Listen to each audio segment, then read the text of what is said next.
టిల్లు అంటే మీ కెరీర్ మొత్తాన్ని అంటే అప్పటిదాకా నేను ఒక మంచి నటుడినవ్వాలి, పేరు తెచ్చుకోవాలి. ఇది ఒక యాంబిషన్ ఉన్న మనిషి. ఆ మనిషి కోరికలంతా తీర్చేసిన సినిమా. కోరిక తీర్చలేదు. ఆ! కోరిక తీర్చలేదు. దానివల్ల నాకొక ఐడెంటిటీ వచ్చింది. హ్మ్. హ్మ్. హ్మ్. ఐడెంటిటీ వచ్చింది. సార్. నేను సినిమా నటుడిని అవ్వాలని నాలో ఒక నటుడున్నాడు. నేనొక మంచి పాపులారిటీ ఉన్నటువంటి సినిమా నటుడిని అవ్వాలి. ఒక ప్రతిభావంతుడైనటువంటి నటుడు మురళీధర్ గౌడ్ అనిపించుకోవాలని అనుకున్న నాకు ఒక ఊతం దొరికింది 'డీజే టిల్లు'. 'డీజే టిల్లు' ఆ ఊతాన్ని నాకు అందించింది తరుణ్ భాస్కర్ గారు. సార్. 'తరుణ్ భాస్కర్' గారి నుంచి ఈ సినిమా ఆయన రిఫర్ చేసారా? Yes sir. ఎలా యెస్. అది? నేను తరుణ్ భాస్కర్ గారి సినిమా కాదు, వెబ్ సీరీస్ ఒకటి, హ్మ్, 'పిట్టకథలు' హ్మ్. అనే ఒక వెబ్ సీరీస్‌లో 'రాముల' అనే ఎపిసోడు తరుణ్ భాస్కర్ గారు డైరెక్ట్ చేశారు. సార్. దాంట్లో ఎక్స్-ఎమ్మెల్యే రామచంద్రయ్య క్యారెక్టర్‌కి నన్ను పిలిచారు. హ్మ్. నన్ను పిలిచి ఆడిషన్ తీసుకున్నారు. నేను ఒకరోజు మా ఊరికెళ్తున్నాను సార్. ఆ! మా ఊరికెళ్తుంటే బస్సులో నాకు ఫోనొచ్చింది. ఫోనొచ్చి హలో అంటే, మురళీధర్ గారు అప్పుడు నేను మురళీధర్ గౌడ్ అని పెట్టుకోలేదు. మురళీధర్. మురళీధర్ అనే హ్మ్. పెట్టుకున్నాను. మురళీధర్ గారంటే అవునండి అన్నాను. అంటే అప్పుడు సీరియల్స్‌లో వేస్తున్నారు కదా సార్. చిన్న చిన్న వేషాలు వస్తున్నాయి. హ్మ్. సీరియల్స్‌లో వన్ డే క్యారెక్టర్స్ చేశాను. One scene characters sir. చేస్తున్నాను. హ్మ్. నేను నెలకొక వారం 10 రోజులు ఆ సీరియల్స్‌లో ఆయా సీరియల్స్‌లో చేసే బిజీలో ఉన్నాను. బిజీలో అంటే 1 వీక్ 10 డేస్ ఉంటున్నాను. అవును. 20 రోజులు ఖాళీయే. హ్మ్. ఆ 20 రోజులు మళ్ళా నాలో టెన్షనే. హ్మ్. టెన్షనే సార్. 20 రోజులకి ఎట్లా? ఖాళీగా ఉన్నాం ఈరోజు. పని కావాలి. పని ఖాళీగా కావాలి. ఉన్నాము. ఖాళీగా ఉన్నాము. నాకేదైనా పని కావాలి అని చెప్పేసి అనుకునేవాడిని. హ్మ్. ఖాళీగా ఉన్న టైంలో నేను రామకృష్ణ మఠం వెళ్ళేవాడిని. ఆ! మఠంలో కూర్చునేవాడిని. చిన్న బుక్ స్టాల్‌లో కూర్చునేవాడిని. మా ఊరికెళ్తున్నాను, మురళీధర్ గారా అంటే, అవునండి అన్నాను. సార్ నేను తరుణ్ భాస్కర్ గారి ఆఫీస్ నుంచి ఫోన్ చేస్తున్నాను సార్ అన్నాడు. కొన్ని సినిమాల్లో ఫోను పడిపోయినట్టు, జర్క్ ఇచ్చినట్టు, కూర్చున్నోడు లేచి ఆ! నిలబడ్డట్టు, ఆహ్, ఆ ఎక్స్‌ప్రెషన్ ఉంటుంది చూడండి సార్. అవును. ఆ విధంగా నేను ఏం వింటున్నానో నాకు అర్థం కాలేదు. హ్మ్. ఆ బస్సు రోదకి ఈ శబ్దం చిన్నగా సార్ ఏంటి సార్? ఏంటి సార్? అన్నాను. తరుణ్ భాస్కర్ గారి ఆఫీస్ నుంచి మాట్లాడుతున్నానండి. నేను అసిస్టెంట్ డైరెక్టర్‌ని అన్నాడు. సార్ నమస్కారం సార్ అన్నాను. ఒకసారి మీరు ఆఫీస్‌కొస్తారా? డైరెక్టర్ గారు మిమ్మల్ని ఒకసారి రమ్మన్నారు. మాదొకటి మేము చేసే దాంట్లో ఒక చిన్న క్యారెక్టర్ ఉంది అన్నాడు. ఊరికెళ్తున్నా. హ్మ్. దారి మధ్యలో ఉన్నా. ఇప్పుడేం చేయాలి? ఊరికెళ్తున్నానంటే ఫోన్ తీయని పెట్టేస్తాడేమో. అవును. మళ్ళీ మనకు అవకాశం రాదేమో అని, సార్ నేను ఆహ్, హైదరాబాద్ కొద్ది దూరంలో ఉన్నాను. ఇప్పుడు రమ్మంటారా సార్ అన్నా. అర్జెంట్ ఏం లేదు. ఆ! అర్జెంట్ ఏం లేదు. ఇప్పుడు మీరెక్కడున్నారు? ఎక్కడికెళ్తున్నారు? అంటే నేను మా ఊరెళ్తున్నాను సార్ అన్నాడు. ఎప్పుడొస్తారు అన్నాడు. అంటే వెంటనే మీరు రమ్మంటే ఇప్పుడు వెంటనే వచ్చేస్తా సార్ అన్నా. అర్జెంట్ ఏం లేదు. మీరు మీ ప్లాన్ ప్రకారంగా మీరు అక్కడే నాకు నా నా నాకు సమయం అనుకూలం అవుతున్నది సార్ అక్కడే. హ్మ్. టైం మారుతుంది. కాలం ఆ! సహకరిస్తున్నది. మీ ప్లాన్ ఏమిటి? మీరెప్పుడెళ్తున్నారు? ఎన్ని రోజుల్లో వస్తారు అని అడిగారు. హ్మ్. యాక్చువల్‌గా నేను ఒక 5, 6 రోజులు ఉందామని పోతున్నా మా ఊరికి. హ్మ్. అంటే సార్ నేను ఒక 2, 3 డేస్ మా ఊర్లో ఉందామని వెళ్తున్నాను సార్. మీరు రమ్మంటే రేపొచ్చేస్తాను సార్ అన్నాను. హ్మ్. అక్కర్లేదండి మీరు వెళ్ళండి. మీరు హైదరాబాద్‌కొచ్చిన తర్వాత నాకోసారి కాల్ చేయండి. ఎప్పుడు రావాలో నేను చెప్తాను అన్నాడాయన. ఓకే. ప్రశాంతంగా ఆ! ఉంటుంది. ఆ! అంటే హమ్మయ్య! అనుకున్నాను. ఒక 2, 3 డేస్ ఉన్నాను, వచ్చాను. వచ్చిన వెంటనే ఫోన్ చేశాను. హ్మ్. ఫోన్ చేస్తే, సరే మీరు రామానాయుడు స్టూడియోస్‌కి రండి అన్నారు. హ్మ్. రామానాయుడు స్టూడియోస్‌కెళ్ళాను పైన. వెళ్ళిన తర్వాత వాళ్ళ ఆఫీస్‌కి. వెళ్ళిన తర్వాత ఒక దగ్గర కూర్చోబెట్టారు. కూర్చున్నాక ఒకతను అసిస్టెంట్ డైరెక్టర్ వచ్చాడు. వచ్చి సీన్ పేపర్ ఇచ్చారు. సీన్ పేపర్ ఇచ్చి దీంట్లో రామచంద్ర క్యారెక్టర్ సార్ మీది. ఈ డైలాగులు మీరు బై హార్ట్ చేసుకోండి. హ్మ్. నేను ఒక 5, 10 మినిట్స్ తర్వాత వస్తాను. అప్పుడు నేను మిమ్మల్ని ఆడిషన్ తీసుకుంటాను అన్నాడు. ఓకే సార్ అన్నాను. కొన్ని మంచినీళ్ళు ఇప్పించండి సార్ అన్నా. తరుణ్ భాస్కర్ గారి ఆఫీస్‌కి నేను వెళ్ళాను. అదొక ఆనందం. అవును. కరెక్ట్. పెళ్లి చూపులు డైరెక్టర్ తరుణ్ భాస్కర్ గారి దగ్గరికి నేను వెళ్ళాను. కరెక్ట్. ఆయన నన్ను పిలిచారు. హ్మ్. ఎంత గొప్ప విషయం ఇది. అవును. అని ఆ యొక్క దాంట్లోనే ఉన్నానింక. దాహమేస్తుంది. హ్మ్. కొన్ని మంచినీళ్ళు ఇప్పించండి సార్. మంచినీళ్ళు ఇప్పించారు. కూర్చున్నాను. కూర్చున్న తర్వాత బయట చూసుకున్నాను. అది నాకు ఎందుకో నా అదృష్టవశాత్తు ఈ సీన్ పేపర్‌లు, ఈ డైలాగులన్నీ నాకు వెంటనే రిజిస్టర్ అయిపోతాయి. ఎక్కేస్తాయి. ఎక్కేస్తాయి సార్. హ్మ్. కొంచెం నెమ్మదించిన తర్వాత ఒక 10 నిమిషాలకి ఆయనొచ్చాడు. ఇంకా రాడేంటి నేనే అనుకుంటున్నా. 10 నిమిషాలకి ఆయనొచ్చాడు. వచ్చిన తర్వాత సార్ ఓకేనా సార్ అన్నాడు. ఐయామ్ రెడీ సార్ అన్నాను. తీసుకుందాం షూట్ చేద్దాం అన్నాడు. చేద్దాం సార్ అని. చేశాను. హ్మ్. చేసిన తర్వాత కూర్చోండి సార్. నేను లోపల ఒకసారి డైరెక్టర్ గారికి చూపించొస్తాను అన్నారు. వెళ్ళాడాయన. ఆహా! అంటే డైరెక్టర్ గారు లోపలున్నారు. ఓకే. అది గూడా ఒక పాజిటివిటీ. ఆ! ఒక్కోసారి డైరెక్టర్ ఉండరు. ఉండరు. మనం ఎళ్ళిన కష్టం వేస్ట్ అయిపోద్ది. ఆ! ఆ! ఉన్నారు. తర్వాత ఒక 5 నిమిషాలకు వచ్చారు సార్. 5 నిమిషాలకు వచ్చి సార్ ఇప్పుడు ఈ డైలాగ్ చెప్పారు కదా! ఇప్పుడు ఇంకో సీన్ పేపర్ ఇచ్చారు. ఇది ఒక్కసారి ఈ డైలాగ్ కూడా చెప్పండి సార్. ఇది కూడా షూట్ చేద్దాం అన్నారు. ఓకే అన్నారు. ఓకే అన్న తర్వాత మీరు కూర్చోండి సార్ అన్న. మీరు ఇక్కడే ఉండండి సార్ అన్న. చూసుకున్నా చేద్దాం సార్ అన్న. ప్రిపేర్ అయినారన్న. అయిపోయింది సార్ అన్న. చేశాను. చేసిన తర్వాత ఆయన లోపలికి వెళ్తున్నాడు. ఓకే మీరు కూర్చోండి అన్నాడు. ఒక్క నిమిషం ప్లీజ్ ఒక్క నిమిషం చెప్పండి అన్నాడు. సార్ ఇది ఏమైనా ఏం కాకపోయినా ఒక్కసారి సార్ను చూస్తాను సార్ నేను. హ్మ్. లోపల నేనేం డిస్టర్బ్ చేయను సార్. ఒక్కసారి నమస్కారం చేసుకొని వస్తాను అంతే. హ్మ్. ఈ ఆడిషన్ ఏమైనా దీని రిజల్ట్ ఏమైనా కానివ్వండి. నేను సార్‌ని ఒక్కసారి తరుణ్ భాస్కర్ గారిని తరుణ్ ఒకసారి భాస్కర్‌ని కలవాలి చూడాలి. సార్ ఆ! అన్నాడు. అంటే చెప్తానండి అన్నాడు. అని వెళ్ళిపోయాడు సార్. వెళ్ళిపోయాడు. 2 నిమిషాలు, 3 నిమిషాలు అయింది. తరుణ్ భాస్కర్ వచ్చాడు. ఆ! ఈయన చెప్పినట్టున్నాడు అక్కడ. ఆ! ఇట్లా అనుకుంటున్నాడని. ఎంత మంచి మనిషి చూడండి. రండి అని చెప్పి పిలిపించలేదు ఆయన. అంతే. ఆ! ఆయన వచ్చేసాడు సార్. ఆయన తలుచుకుంటే రమ్మను అని ఒక ఆ! పిలుపు ఆ! సరే పంపియచ్చు. ఆ, ఆ! ఎట్లాగో ఆయన డిసైడెడ్. ఆయన ఎప్పుడు డిసైడెడ్ తెలుసా సార్? అంటే ఇది నా మనసులో మాట. ఆయన ఎప్పుడైతే నాకు కాల్ చేసి ఒకసారి ఆఫీస్‌కి రమ్మనండి అని చెప్పాడో, హ్మ్. నా క్యారెక్టర్ ఫిక్స్ చేసుకున్నాడు ఆయన. ఆయన అప్పుడే డిసైడ్. నాకు అర్థమైంది. ఆ! తర్వాత అర్థమైంది నాకు. ఈ ఆడిషన్ అనేది జస్ట్ ఒక ప్రూఫ్. హ్మ్. ఇప్పుడు లేటెస్ట్‌గా ఎట్లా ఉన్నాడు ఇప్పుడు అవును. అనే దాని మీద.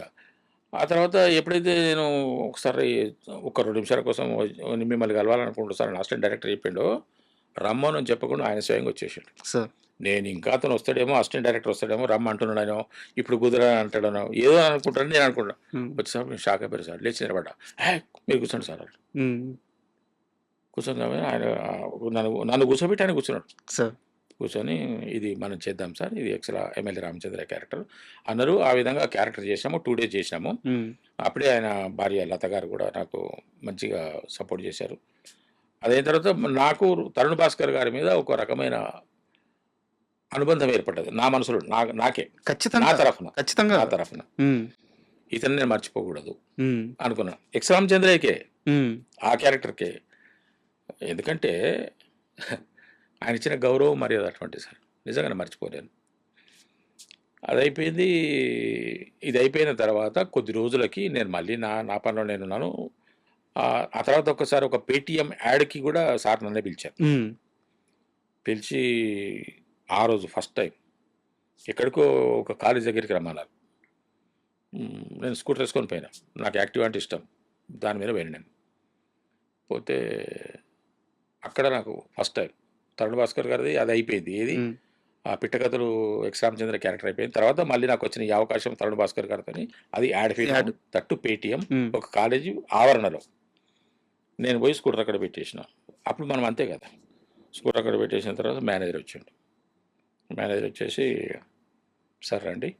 మీరు మేకప్ వేసుకొని, కాస్ట్యూమ్ వేసుకున్న తర్వాత అక్కడ షూట్ జరుగుతుంది. అక్కడికి మిమ్మల్ని తీసుకెళ్తా సార్ అని మొట్టమొదటిసారి నన్ను కార్యాలయంలోకి తీసుకుపోయాడు. హ్మ్. మీ లైఫ్‌లో ఫస్ట్ అది క్యారియర్. ఫస్ట్ టైం ఆ! కార్యాలయంలో తీసుకుపోయాడు. ఆ కార్యాలయంలో ఇక అదే అంతే. అట్లా జరిగింది. అయితే ఏమైంది సార్, అంటే అంత కంఫర్టబుల్‌గా నన్ను చూసాడు ఆయన తరుణ్ భాస్కర్ గారు. అవసరం లేదు. నాకు కార్యాలయం ఏర్పాటు చేయాల్సిన అవసరం లేదు. నన్ను అంటే చెప్తున్నా. ఆ తర్వాత ఏమైంది సార్, ఇది ఇలా ఉండగా ఈ డీజే టిల్లు ప్రాసెస్ జరుగుతోంది. హ్మ్. వాళ్ళకి అన్ని క్యారెక్టర్‌లు ఫిక్స్ అయిపోయినాయి. అంతా రెడీ టు షూట్ కూడా ఉన్నారు వాళ్ళు. ఆ! మీరు లేరు. వాళ్ళకు లేరు. నేను పేరెంట్స్ దొరకట్లేదు వాళ్ళకి. ఆ! తల్లి, తండ్రి ఇద్దరు దొరకట్లేదు. హీరోకి తల్లి, తండ్రి ఇద్దరు దొరకట్లేదు. హ్మ్. తల్లి అంటే సరిపెట్టుకున్నారేమో గానీ, తండ్రికి వాళ్ళు కొన్ని నార్మ్స్ పెట్టుకున్నారు. హ్మ్. ఇతను పక్కా తెలంగాణ స్లాంగ్ మాట్లాడగలిగి ఉండాలి. ఆ హీరోకి తండ్రిలాగా కనపడుతూ ఉండాలి. హ్మ్. మంచి పర్ఫార్మర్ అయ్యి ఉండాలి అని వీళ్ళు అనుకుంటున్నారు. సెర్చ్ చేస్తున్నారు వాళ్ళు. ఎంతోమందిని చూసుకున్నారు వాళ్ళు. సార్. ఎంతోమందిని చూసుకున్నారు. విధిలేని పరిస్థితుల్లో ఒకరిద్దరిని ఆప్షన్ కూడా పెట్టుకున్నారు వాళ్ళు. ఓకే. ఆ టైంలో తరుణ్ భాస్కర్ గారు, ఇతను ఆ డిజిటల్ హీరో మంచులక్ష్మి గారు. హ్మ్.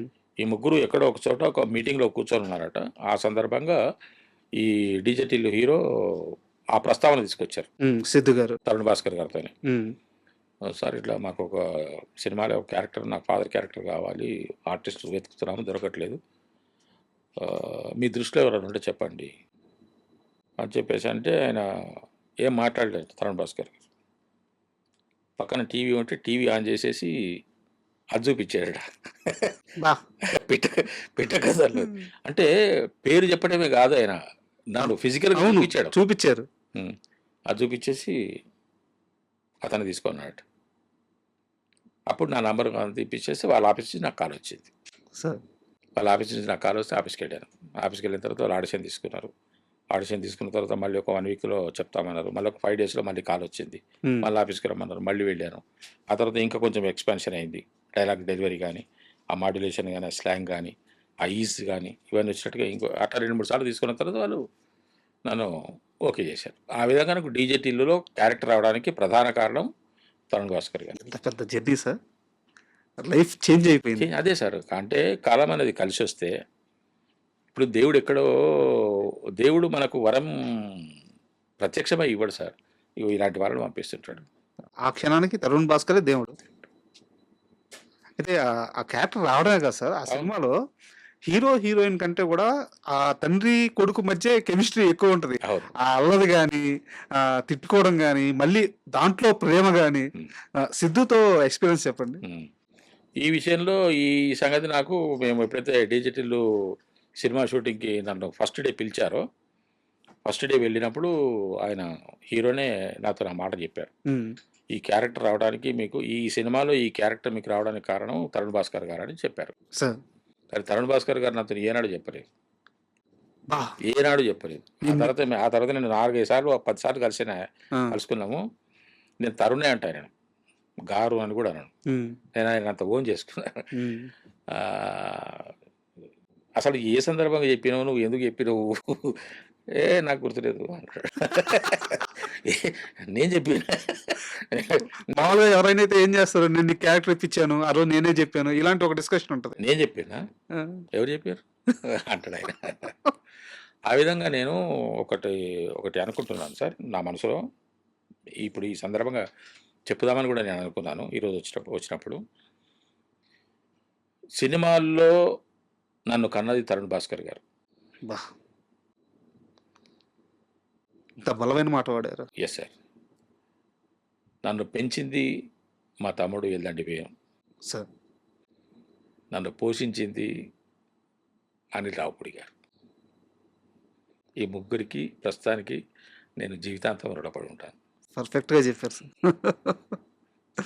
ఎందుకంటే ఆయన ద్వారా నాకు విషయం వచ్చింది. ఇదే సినిమా ఇదే పిట్ట కథలు చూసి ఎల్దండి వేణు హ్మ్. బలగం సినిమా నేను ఎప్పటికైనా తీస్తే ఈ నారాయణ క్యారెక్టర్‌ను ఇతనికే ఇవ్వాలని ఫిక్స్. ఫిక్స్ అయిపోయాడు. హ్మ్. ఆ క్యారెక్టర్ నాకే ఇచ్చిండు. దానికి కూడా తమ్ముడు కొన్ని ఇబ్బందులు పడవలసొచ్చింది. హ్మ్. ఆ క్యారెక్టర్ నాకు ఒకానొక దశలో నన్ను తీసేశారు. అవునా? ఆ! బలగం నుంచి. నా పేరు తీసేశారు. అంటే హ్మ్. Before going to shoot. అదే. ఆ! తీసేస్తే తమ్ముడే లేదు సార్ నాకాయన కావాలి, ఉండాలి. ఫైట్ చేశారు. ఆ! అని ఆ విధంగా నాకొచ్చింది. సూపర్. ఇంకా తర్వాత మరి అనిల్ రావుపూడి గారికి ఏ దైవము ఏ సందేశం ఇచ్చిందో తెలీదు.